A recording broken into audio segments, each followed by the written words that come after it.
We were in Dallas last week and had a number of people that would come up to us after our sessions, our workshops, or keynotes, and they would ask us a variety of questions. Well, a lot of those questions around employees, how to find them, recruit them, hire them, retain them.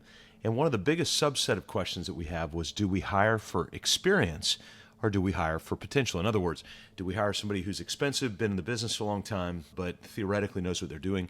Or do we hire somebody who's a little bit green behind the ears, maybe not as heavy on the investment side, but we're going to have to do a lot of internal training? It's a great question, one I want to tackle today. This is Scott Beebe with Business on Purpose. Super excited to be able to help try to liberate you from chaos to make time for the things that matter most. And hang tight at the end of this. Give you a couple of resources I think will be really helpful for you. So when you hire someone for your business, you got to understand that you're essentially entering into somewhat of a marriage-like relationship. There's a long-termness to this. It's not marriage, but you get what I'm saying. It underscores the importance of approaching hiring with really good clarity. But it doesn't stop there. The onboarding process is equally crucial for setting the right tone and the expectations when you bring on that new person. To ensure a smooth transition for new team members, I'd like for you to consider implementing a documented, checklist-based onboarding system. Now, the system should be detailed, should be very structured, breaking down the first 4 weeks at minimum, could be up to 8 or 12 weeks, but 4 weeks at minimum into specific time blocks.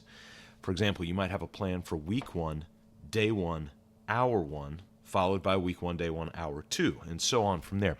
Now, lest you think that this is silly, we actually have a new team member starting tomorrow. At the day of this recording, starting tomorrow, will come in at 7:30 in the morning, and we've got their day lined out, not only for tomorrow, but for the next 4 weeks, we've got that lined out. So you can extend this level of detail for the first 4 weeks of employment and give them great clarity coming in, regardless of for whether you're hiring for experience or hiring somebody who's more new to the role.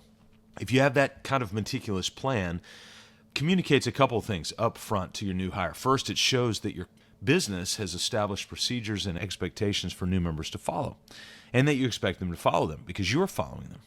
Second, it demonstrates that your organization values transparency over chaos, and it provides a structured environment for every person to succeed. And finally, it sets the expectation that once they have been onboarded, they should maintain that level of precision and organization in their own work, especially when dealing with others in the business.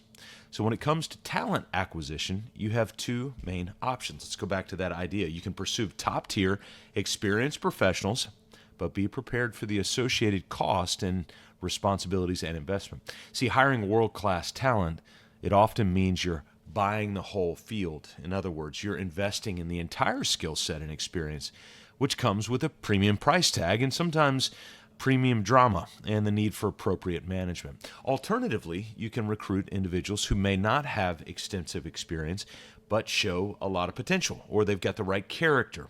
This can be effective if you've built a business with very clear processes, very clear systems. So in that scenario where you hire somebody with less experience, you're relying on your well-structured culture to shape and to develop these less experienced hires into top-performing team members over time.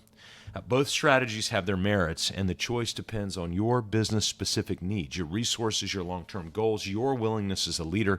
But whichever path you choose, remember that clarity in your procedures and expectations is key to successfully integrating new talent and fostering their growth within the organization.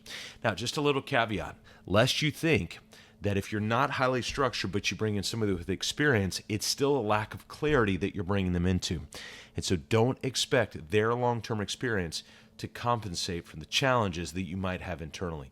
You've got to go back and invest in the purpose, people, process, and profit. If you want to read more about this, I've got a brand new book out called The Chaos-Free Contractor. Now, if you happen not to be a contractor or somebody who supports contractors, don't worry. You can just replace the contractor name with yours, and everything will follow suit. You'll enjoy it. Just go to our website, Business on Purpose, or you can go to Amazon.com. You can find a copy of The Chaos-Free Contractor.